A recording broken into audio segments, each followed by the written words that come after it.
حدیث نمبر 1 انما الاعمال بالنیات، عمل کا دار و مدار نیتوں پر ہے۔ حدیث نمبر 2 من سمت نجا، جو خاموش رہا اس نے نجات پائی ہے۔ حدیث نمبر 3 من لا یرحم لا یرحم، جو رحم نہیں کرتا اس پر رحم نہیں کیا جاتا۔ حدیث نمبر 4 ان خیارکم احسنکم اخلاقا، تم میں بہتر وہ شخص ہے جس کے اخلاق اچھے ہو۔ حدیث نمبر 5 الصوم جنہ، روزہ ڈھال ہے۔ حدیث نمبر 6 خیرکم من تعلم القرآن وعلم، تم میں سب سے بہتر شخص وہ ہے جو قرآن سیکھے اور سکھائے۔ حدیث نمبر 7 لیس منا من غشنا، جو شخص ہمیں دھوکہ دے وہ ہم میں سے نہیں۔ حدیث نمبر 8 المرء مع من احب، آدمی کا حشر سے ساتھ کا جس سے اس کو محبت ہوتی ہے۔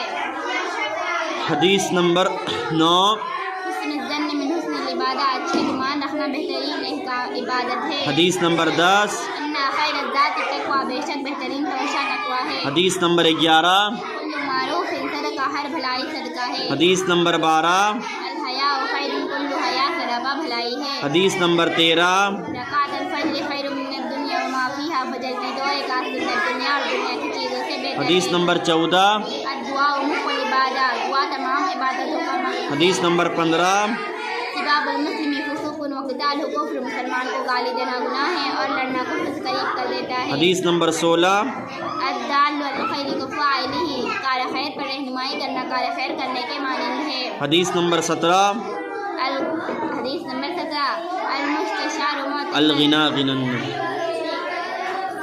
الغنا غنى النفس الغنا غنى النفس، اصل امیری دل کی امیری ہے۔ حدیث نمبر 18 المستشار محتمد، جس سے مشورہ طلب کیا جائے اسے مددگار ہونا چاہیے۔ حدیث نمبر 19 لا يدخل الجنة قاطع الرحیم، رشتے کو توڑنے والا جنت میں نہیں جائے گا۔ حدیث نمبر 20 لا يدخل الجنة نمام، چغل خور جنت میں داخل نہیں حدیث ہوگا۔ نمبر 21 المسلم من سلم مسلمون من لسانه من لسان ویدہ، ترجمہ مسلمان وہ ہے جس کے ہاتھ اور زبان سے دوسرے مسلمان محفوظ رہے۔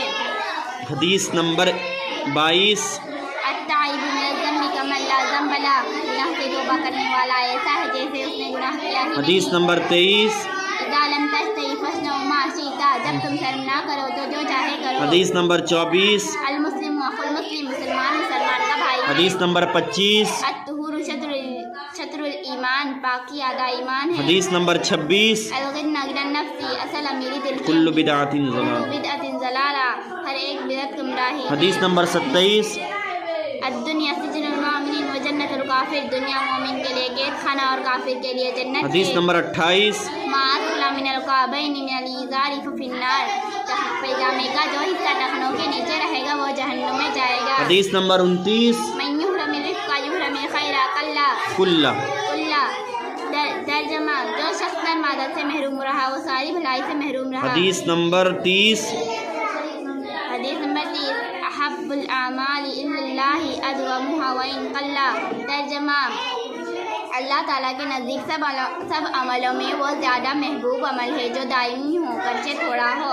حدیث نمبر 31 حدیث نمبر 31 کن فی الدنیا کانک غریب او عابر السبیل، تم دنیا میں ایسے رہو جیسے کوئی مسافر رہتا ہو۔ حدیث نمبر 32 حدیث نمبر 32 العین حق، نظر کا لگنا حق ہے۔ حدیث نمبر 33 انما الاعمال بالخواتیم، ایمان کا اعتبار خاتمہ پر ہے۔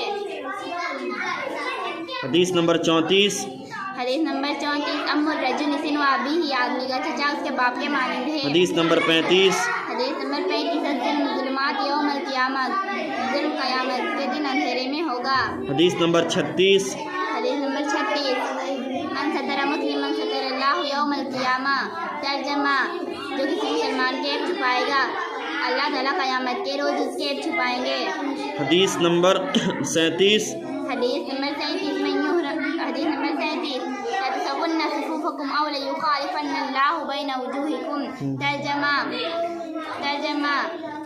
نماز میں تم اپنے صفوں کو سیدھا کر لو ورنہ اللہ تعالیٰ تمہارے دل میں اختلاف ڈال دیں گے۔ حدیث نمبر 38 حدیث نمبر 38 انا خاتم النبیین لا نبی بعدی، میں آخری پیغمبر ہوں میرے بعد کوئی نبی پیدا نہیں ہوگا۔ حدیث نمبر 39 حدیث نمبر 39 لا يرد الدعاء بین الاذان والاقامہ، ترجمہ اذان اور اقامت کے درمیان دعا رد نہیں ہوتی۔ حدیث نمبر 40 حدیث نمبر 40 لا يحل لمؤمن ان يهجر اخاه فوق ثلاثة ایام۔ ترجمہ، کسی مسلمان کے لیے یہ جائز نہیں کہ وہ اپنے مسلمان بھائی کے ساتھ 3 دن سے زیادہ تعلق ختم رکھے۔